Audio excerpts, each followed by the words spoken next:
"Do you love me, human?" I was fixing her crown. Then she looked into my eyes and whispered. Marcus Chen wiped his hands on the clean cloth for the third time. His fingers were not dirty, but he needed to calm his nerves. The workshop aboard the diplomatic ship Harmony's Edge felt smaller than usual today. 3 alien guards stood near the walls, their eyes watching his every move. "Human," came a voice from behind him. Marcus turned around slowly. Ambassador Vexahel, a tall being with gray skin and too many teeth, pointed one long finger at a small table. "The princess arrives soon. Do not embarrass your species." Marcus nodded. He had heard this warning 5 times already this morning. The other humans on the ship had given him the same advice. "Stay calm," they said. "Do the job and don't speak unless asked." But Marcus was not worried about speaking. He was worried about the crown. The door opened with a soft sound. 4 guards entered first, each one carrying weapons that could cut through metal. Their armor was black and silver, and their faces were hidden behind masks. Behind them walked Princess Zerthiel of the Villanari Empire. Marcus had seen pictures of the Villanari people before, but seeing the princess in person was different. She was tall, maybe 7 feet, with 4 arms that moved like water. Her skin was pale blue, and her eyes were bright violet. She wore robes that seemed to change color as she moved. But what caught Marcus's attention was the broken crown in her hands. "You are the human craftsman," she said. Her voice was musical, like wind chimes in a gentle breeze. "I am told your people have useful fingers." The way she said useful made Marcus understand his place. To her, humans were tools. Smart tools. Maybe, but still just tools. "Yes, Your Highness," Marcus said, bowing his head. "I am Marcus Chen. I will do my best to repair your crown." She placed the crown on the table between them. Up close, Marcus could see why his help was needed. The crown was made of a material he had never seen before. It looked like crystal, but it bent like metal. Small lights flickered inside it, but many sections were dark. 3 of the main crystals were cracked, and one was missing completely. "The crown has been in my family for 1,000 years, Princess Zerthiel said. "It was damaged during our recent battle with the rebels. Our best engineers say it cannot be fixed." Marcus picked up the crown carefully. It was lighter than he expected, and warm to the touch. The moment his fingers touched it, some of the dark crystals began to glow softly. The guards made surprised sounds. Even Ambassador Vexel stepped closer. "Interesting," the princess said. Her violet eyes focused on Marcus's hands. "The crown responds to you." Marcus examined the damage more closely. He had repaired many things before: old watches, broken jewelry, damaged art pieces. His grandfather had taught him to work with his hands when he was young. Every broken thing wants to be whole again. His grandfather used to say, "You just need to listen to what it needs." The crown seemed to have its own language. As Marcus turned it in his hands, he could feel which crystals belonged where. The missing crystal's place felt cold, but he knew he could grow a replacement using the crown's own energy patterns. "I can fix this," Marcus said quietly. One of the guards laughed. "Impossible. Our best minds have tried for weeks." "But Princess." Zerthiel raised one of her 4 hands, and the guard became silent. "Show me, human." Marcus began to work. He had brought his tools, small instruments that most aliens thought were too simple to be useful, while other species used complex machines and energy fields. Humans still trusted their hands and eyes. He started with the smaller cracks, using a technique his grandfather had taught him. Marcus warmed the crystal with his breath and gently pressed the cracks together. The crown's inner light seemed to guide his movements. Where his fingers touched, the cracks disappeared. The princess moved closer. "How do you know where to touch?" "I listen," Marcus said, not looking up from his work. "Everything that's broken makes a sound. Most people can't hear it, but it's there." "What does my crown sound like?" Marcus paused. No one had ever asked him that question before. "Sad," he said finally, like someone crying alone in a big empty room. The princess became very still. The guards looked at each other, but no one spoke. Marcus continued working. The larger crystals were harder to fix. Each one had to be heated to exactly the right temperature and shaped with perfect pressure. His hands moved like they had their own mind. Hours passed, but Marcus did not feel tired. The princess watched everything. Sometimes she asked questions about his techniques. Sometimes she just stood in silence. Marcus noticed that she sent her guards away one by one until only she and Ambassador Vexahol remained. Finally, Marcus reached the missing crystal. This was the hardest part. He had to use the crown's own energy to grow a new crystal in the empty space. He placed his hands on either side of the gap and closed his eyes. "What are you doing now?" the princess asked, trying to understand what belongs. "Here," Marcus said. "The crown remembers what it used to be. I just need to help it remember." Slowly, light began to gather between his palms. The other crystals in the crown grew brighter. Sharing their energy, a new crystal began to form, growing like a flower made of light. Ambassador Vexahol made a gasping sound. "That is impossible. No non-Valinari has ever activated the crown's creation matrix." But Marcus was not listening to the ambassador. He was listening to the crown. It was no longer crying. Instead, it was beginning to sing, a soft, beautiful sound that seemed to come from inside the crystals themselves. The new crystal was almost complete. But something was wrong. Marcus could feel it. The crystal would grow, but it would not truly belong. It needed something more than energy and skill. It needed emotion. It needed someone to care about it. Marcus looked up at Princess Zerathiel. Her violet eyes were wide with wonder as she watched the light dance between his hands. "Your Highness," Marcus said softly, "I need you to help me finish this." Princess Zerathiel stared at Marcus with surprise. "You want my help? But I know nothing about crystal work." Marcus kept his hand steady around the growing crystal. The light between his palms pulsed like a heartbeat. "This is not about knowledge. Your Highness, the crown belongs to you. It needs to feel your presence to become complete." Ambassador Vexahol stepped forward. "Princess, this is not proper. A member of the royal family should not leave us," the princess said quietly. Her voice was soft, but everyone in the room understood it was a command. The ambassador's gray face showed shock. "Your Highness, I cannot leave you alone with. You will leave us now." This time her voice carried the full power of her royal bloodline. "Take the guards with you, Ambassador." Vexahol opened his mouth to argue, then closed it. He bowed stiffly and walked toward the door. The remaining guards followed him, their heavy boots echoing in the suddenly quiet room. For the first time since Marcus had started working, he and the princess were alone.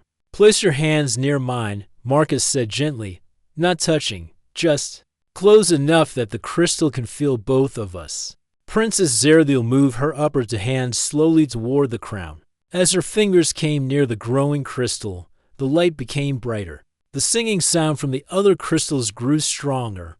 "I can feel it," she whispered. "It's warm. And it's happy." Marcus smiled. "Yes, the crown has been incomplete for a long time. Now it remembers what it feels like to be whole." They worked together in silence for several minutes. The crystal continued to grow. Fed by the energy from both of them, Marcus watched the princess's face as she concentrated. Her violet eyes reflected the crystal's light, and he could see wonder there. When was the last time she had felt wonder about anything? "There," Marcus said finally. "It's finished." The new crystal settled into place with a soft click. Immediately, the entire crown began to glow. But this was different from the weak light it had shown before. Now it blazed with pure, beautiful radiance.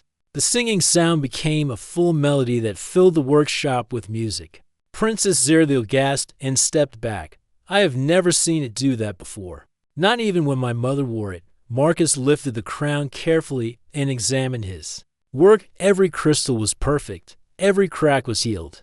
The crown looked exactly as it must have looked 1,000 years ago when it was first made. "Your people said this was impossible to fix," Marcus said. "Why did you ask humans to try?" The princess walked to a small window that looked out at the stars. "Because we have tried everything else. My engineers, my best craftsmen, even the sacred healers. Nothing worked. But I heard stories about your people. Stories about how you fix things that others say cannot be fixed. What kind of stories? A human fixed a Zentari battle cruiser after 3 different species said it was beyond repair. Another human healed a Corvani child when their doctors had given up hope. Small stories. But they all said the same thing. Humans see possibilities where others see only problems. Marcus set the crown down gently. We're not magic, Your Highness. We just care about things differently. She turned to look at him. What do you mean? When I fix something, I don't just think about making it work again. I think about why it matters to the person who owns it. That crown isn't just a piece of jewelry to you. It's your connection to your family, your history, your people. When I touched it, I could feel how much it means to you. Princess Zerdiel was quiet for a long moment. You felt that? Humans are good at feeling things, Marcus said.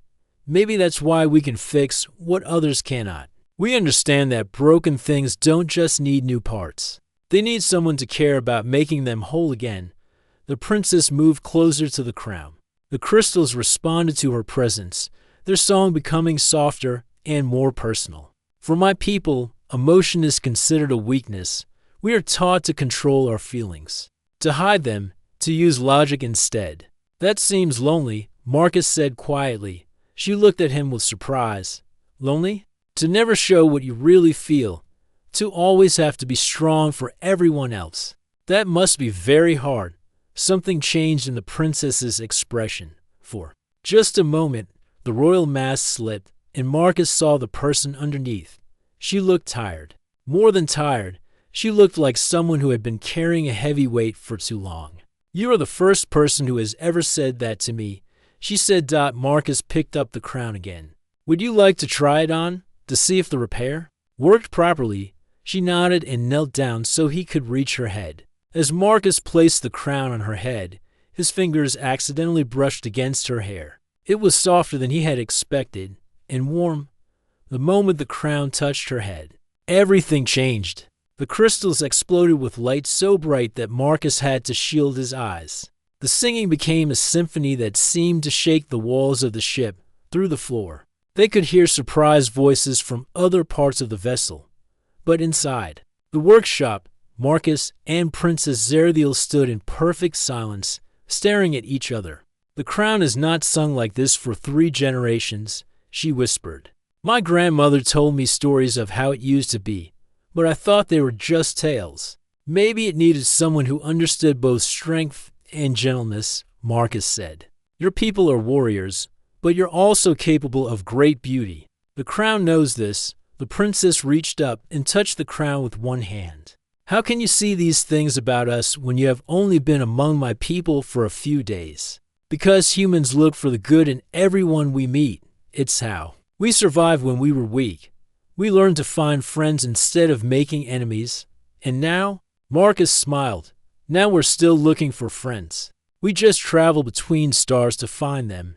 The princess was quiet for a long moment, studying his face. Finally, she said, I think I understand why the crown responded to you. You see things as they could be, not just as they are. Is that wrong? No, she said softly. I think it might be exactly right. The crown continued to sing around them, its melody weaving through the air like golden thread. For the first time in years, Princess Zerdiel felt something she had almost forgotten, hope. The great dining hall of the Harmony's edge buzzed with conversation from a dozen different species. Long tables stretched across the room, filled with foods that could feed beings from many different worlds. Princess Zerdiel sat at the high table, wearing her restored crown.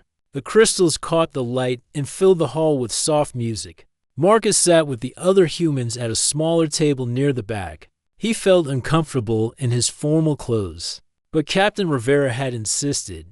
This dinner's important, she had said. We need to show them we belong here. The princess kept looking in his direction. Every time their eyes met, Marcus felt a strange warmth in his chest. The crown she wore was proof that humans could do more than others believed possible. Ambassador Kefir of the Hegemony Council stood up to speak. He was even taller than the princess, with skin like black metal and eyes that glowed red. When he spoke, his voice carried across the entire hall. Friends and allies, he began.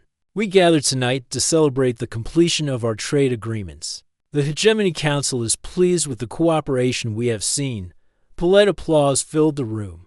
Marcus clapped along with everyone else. However, Ambassador Kethfer continued. I feel we must address an elephant in the room. He paused and looked directly at the human table. The presence of these creatures. At our diplomatic table, the hall became quiet. Marcus felt his stomach drop. Captain Rivera's hand tightened around her glass. I speak, of course, of the humans, Kethfer said with a cold smile. While they have proven useful for simple mechanical tasks, we must remember what they truly are. They are insects with clever fingers, nothing more. Several aliens at other tables laughed, others looked uncomfortable. Princess Zerthiel's expression had become very serious. Their emotional weakness makes them unfit for real diplomacy, Kethfer went on. They cry when they are sad. They become angry when they are threatened. They show fear when they face danger. These are not the qualities of a civilized species. Marcus felt heat rise in his face. Around him, the other humans were becoming angry. Dr. Patel's hands were shaking. Captain Rivera looked ready to stand up and fight. But Marcus remembered his grandfather's words, when someone tries to make you small, Marcus, don't become small, become bigger. Marcus stood up slowly. The hall became silent again. All eyes turned to him. Ambassador Kethfer, Marcus said clearly, you are right about us. Captain Rivera looked at him with shock. What was he doing? We do cry when we are sad. Marcus continued. We do feel anger when we are threatened. We do feel fear when we face danger. But you forgot to mention something else we do. He paused and looked around the room. We also feel joy when others succeed. We feel love for those who are different from us. We feel hope even when everything seems impossible. You call these things weaknesses. We call them the best parts of being alive.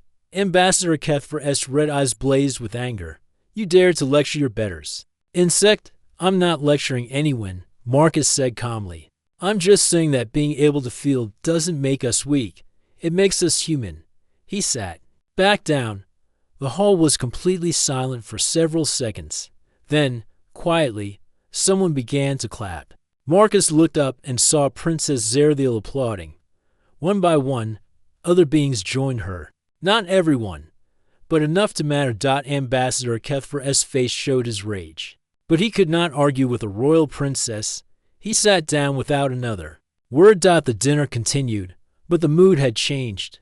Many aliens approached the human table to speak with Marcus and the others. They asked questions about human emotions, human customs, human ways of thinking. For the first time since arriving on the ship, Marcus felt like they were being seen as equals instead of useful tools. Later, when the dinner was over, Marcus walked to the observation deck. He needed quiet after everything that had happened.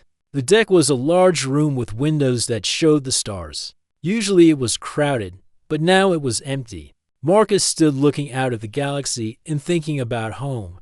Earth seemed very far away. You handled that well tonight. Marcus turned around. Princess Zerthiel was walking toward him. She had changed out of her formal robes and now wore simpler clothes, but she still wore the crown. Its gentle light made her look like she was surrounded by stars. I hope I didn't cause problems for the human delegation, Marcus said. You showed them who you really are, she replied. That took courage. They stood together by the window. The princess was still much taller than Marcus. But somehow the height difference didn't seem to matter anymore. Your people don't think much of emotions, Marcus said. Why are you different? Princess Zerthiel touched the crown gently. Because this crown taught me something. When you fixed it, I felt what you felt. Your care, your hope, your determination to make something beautiful again. For the first time in my life, I understood that emotions are not weakness. They are strength. Your people might not agree. My people have forgotten how to feel. We have been warriors for so long that we forgot how to be anything else. But tonight, watching you face Ambassador Kethfer, I saw what real strength looks like. Marcus looked at her with surprise. What do you mean? He tried to hurt you with words. He wanted you to become angry, to prove that emotions make humans weak. But instead, you use your emotions to show him he was wrong. You turn your feelings into power. They were standing closer now. Marcus could see his reflection in her violet eyes. Where I come from, she continued, strength means the ability to destroy your enemies. But you showed me a different kind of strength. The strength to remain kind when others are cruel. The strength to hope when others despair. The strength to... She stopped, looking uncertain. The strength to what? Marcus asked softly. Princess Zerathiel moved even closer. Her four hands reached up to touch the crown, and the crystals began to glow brighter. She looked into Marcus's eyes, and her voice became a whisper. Do you love me, human? The question hung in the air between them like starlight. Marcus felt his heart beating fast. Round them, the crown's crystals sang their beautiful song, and the stars watched through the windows, as two very different beings stood on the edge of something that could change everything. Marcus looked into Princess Zerathiel's violet eyes. The question hung between them like a bridge waiting to be crossed. The crown's crystals pulsed gently, as if they too were waiting for his answer. Your Highness, Marcus said slowly, love is not something that can be ordered or bought. It grows slowly, like a flower in sunlight. It comes from understanding each other, from sharing thoughts and dreams and fears. The princess stepped back slightly, her expression changing. That is not an answer. Yes, it is, Marcus said gently. I cannot love someone I barely know, but I can see the person you really are behind the crown and the royal title. I can see your kindness, your curiosity, your loneliness. Those things make me want to know you better. Princess Zerathiel turned away from him and looked out at the stars. No one has ever spoken to me like this before. How do people usually speak to you? They tell me what I want to hear. They agree with everything I say. They treat me like a symbol instead of a person. She touched the crown with one hand. Even when I was young, no one ever asked me what I wanted. They told me what I would do, who I would marry, how I would serve the empire. Marcus felt a sadness in his chest. You've never been allowed to choose anything for yourself, nothing important. My future husband has already been chosen, Prince Kaler of the Iron Fleet. The marriage will unite our military forces and make the empire stronger. Her voice was flat, empty of feeling. I have never even met him. That's terrible, Marcus said without thinking. She turned to look at him with surprise. Terrible? It is how royal marriages have always been done. Love is a luxury that royalty cannot afford. Every person deserves to choose who they spend their life with, Marcus said firmly. It doesn't matter if you're royal or common. Everyone has the right to love and be loved. Your people really believe this. We do. On Earth, we have a saying, the heart wants what it wants. You cannot command love any more than you can command the wind to stop blowing. Princess Zerathiel was quiet for a long moment. When she spoke again, her voice was soft. What would happen if I refused the marriage? I don't know your laws, Marcus said, but I know that true strength comes from following your heart, not from following orders that make you unhappy. My heart, she repeated, as if the words were strange to her. I am not sure I even know what my heart wants anymore. Marcus stepped closer to her. Then maybe you should take time to listen to it. She looked at him, and for a moment, her mask of royal dignity completely disappeared. She looked young and uncertain and hopeful all at once. Marcus. The door to the observation deck burst open. Ambassador Kethver stormed in, followed by several hegemony guards. Behind them came Ambassador Vexahol and Captain Rivera. There they are, Kethver shouted, caught in the act of treason. Marcus moved protectively in front of the princess. We were just talking. Kethver's red eyes blazed with fury. You dared to corrupt a royal bloodline with your primitive emotions. You dared to fill her mind with your species' weakness? Captain Rivera stepped forward. Ambassador, there has been no wrongdoing here. My officer was simply, your officer has violated the sacred laws of royal separation. Kethver interrupted. No inferior species may approach royalty without permission. The penalty is death. Princess Zerathiel stood up to her full height. The crown blazed with sudden light. I gave him permission. You cannot give such permission. Princess, the law is clear.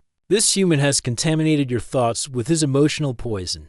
He must be eliminated before the infection spreads. Infection? The princess's voice was cold and dangerous. You call compassion an infection. I call it weakness, Kefir replied, the same weakness that has held back progress for millennia.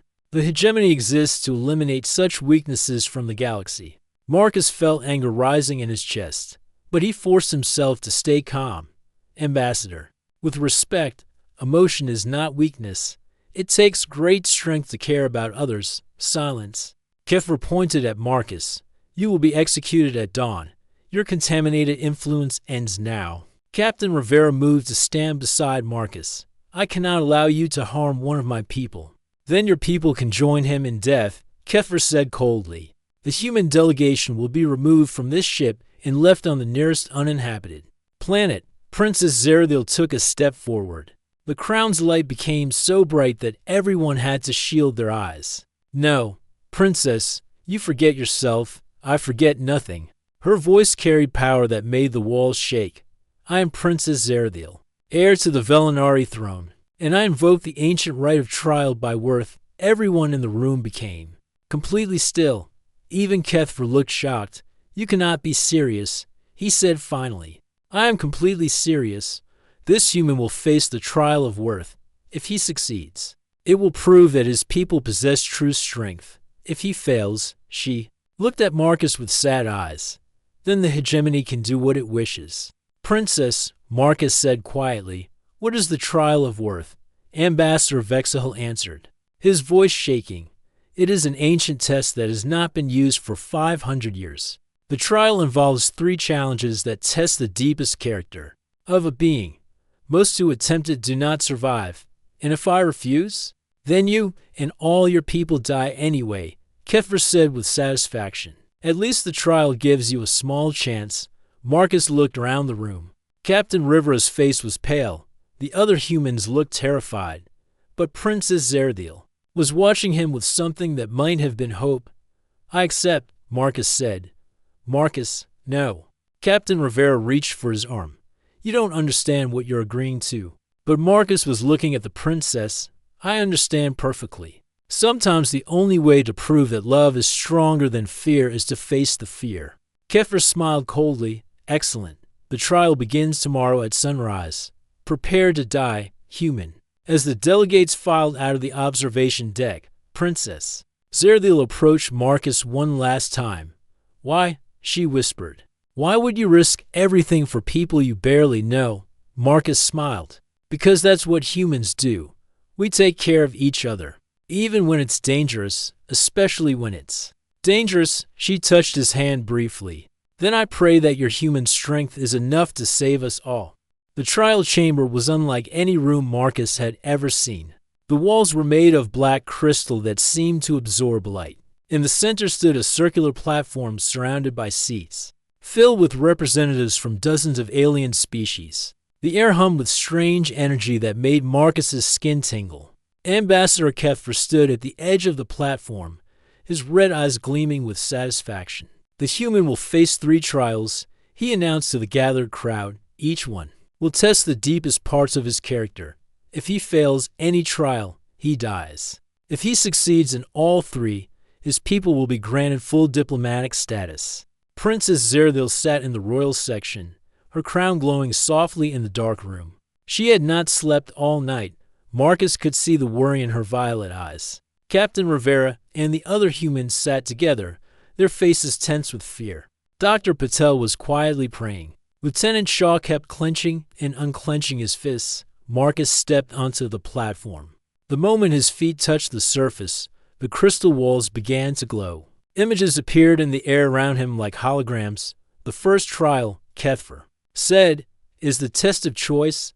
The images became clearer. Marcus found himself looking at 2 scenes. In the first, he saw Captain Rivera and the other humans trapped in a burning building. They were calling for help, reaching toward him. In the second scene, he saw a group of alien children, Velinari, hegemony, and other species, also trapped in flames. You can save only one group, Kefir explained, your own people or the alien children. Choose quickly. Both groups will die if you wait too long.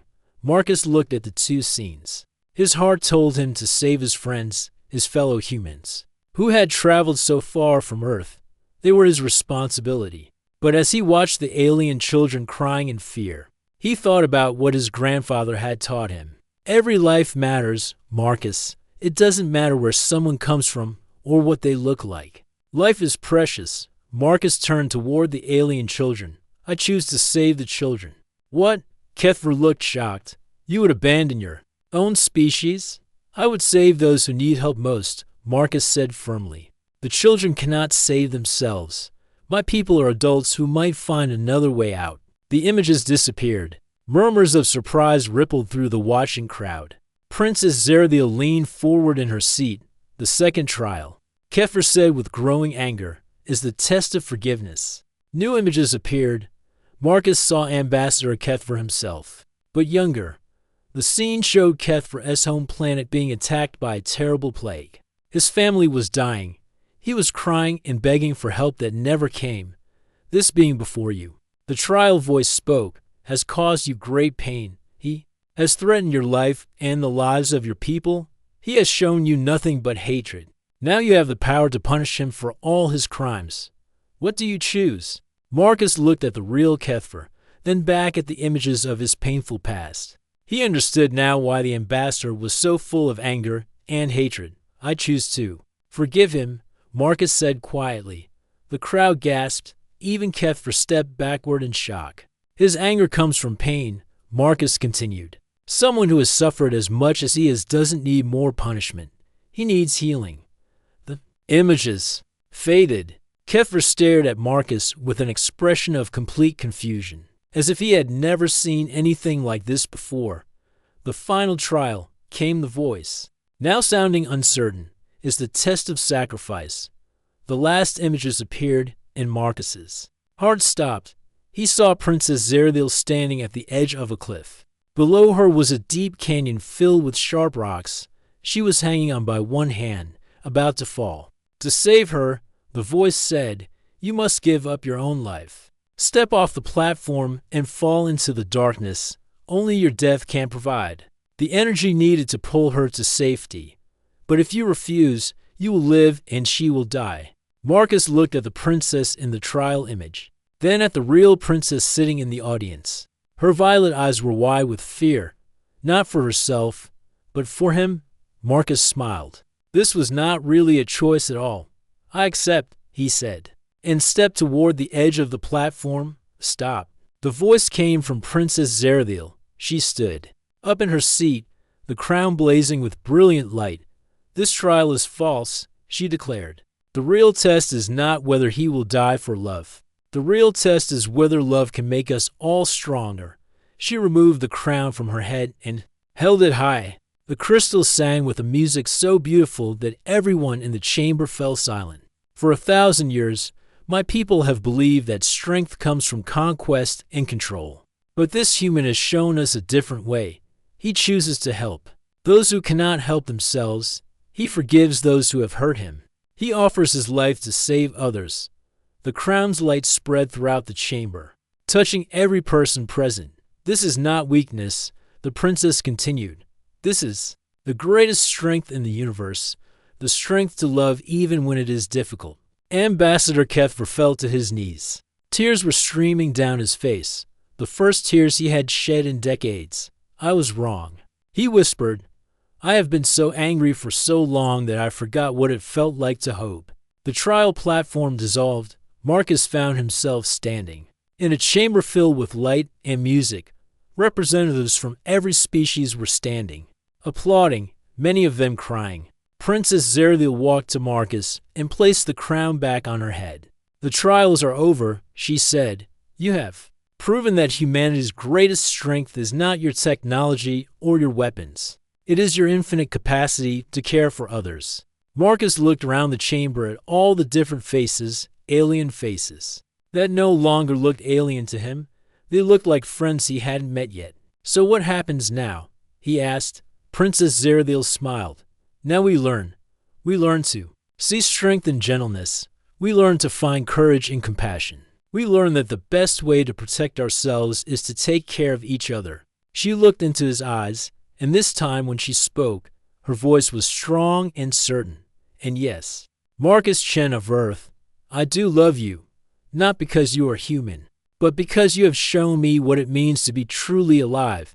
The crown sang its ancient song, but now it was not a song of loneliness. It was a song of hope, echoing through the chamber and out into the stars, carrying the message that love was stronger than fear, and that the universe was wide enough for everyone to find their place in it. In the distance, Earth continued to turn, and somewhere on its surface, children played under blue skies, never knowing that their example of simple human kindness had just changed the course of galactic history.